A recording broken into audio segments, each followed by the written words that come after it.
जी, तो यू सिलाई मशीनें आप कह रहे थे हमें चाहिए, तो इसमें आपको हर क्वालिटी की सिलाई मशीन मिलेगी। फ्लैट लॉक चेक कर लें, इसमें आपको पिगासस वाली, जूकी, सारी जापान वाली, ब्रदर की, कंसाई की। इसमें यूज़ मोटरें हैं, टिपिकल की जापानी ओवरलॉक मशीनें हैं, ब्रदर की मशीनें हैं, जूकी, टिपिकल, सिंगल नीडल, ये इनकी टैंकियाँ पड़ी हैं। तो ये क्वालिटी देख लें, ये थ्रेड्स एंड ये कंप्लीट हमने स्टैंड खोल कर रखे हैं। ये अभी खोल कर हम अपनी शॉप पे लेके जा रहे हैं, स्टोर में जाके रखेंगे। अगर कोई मेरा भाई कंप्लीट सेटअप लेना चाह रहा है इस तरह की यूज़ सिलाई मशीनों का, ये देख लें। इसमें आपको ये हर क्वालिटी की, ये अभी धूल मट्टी इनके ऊपर पड़ी है, हमने सफाई करके रखनी है। ये एक रूलर वाली बड़ी पिगासस फ्लैट लॉक पड़ी है, रूलर वाली, ये देख लें। टिपिकल की मिल जाएगी, कंसाई स्पेशल की मिल जाएगी, वो एक बटन होल ब्रदर की फिटिंग में पड़ी है। तो ये हर तरफ आपको सिलाई मशीनें दिखाई देंगी, ये मैं दिखा भी रहा हूँ।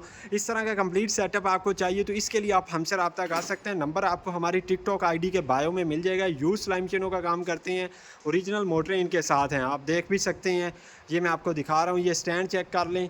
ये बटन होल जूकी की पड़ी है, ये भी मैं आपको दिखा देता हूँ। इन्हीं के अंदर है वो जूकी की सिलाई मशीनें पड़ी हैं, कुछ दूर पड़ी हैं, लेकिन मैं आपको सारी ऑलमोस्ट कवर करके दिखाऊंगा। यूज सिलाई मशीनों का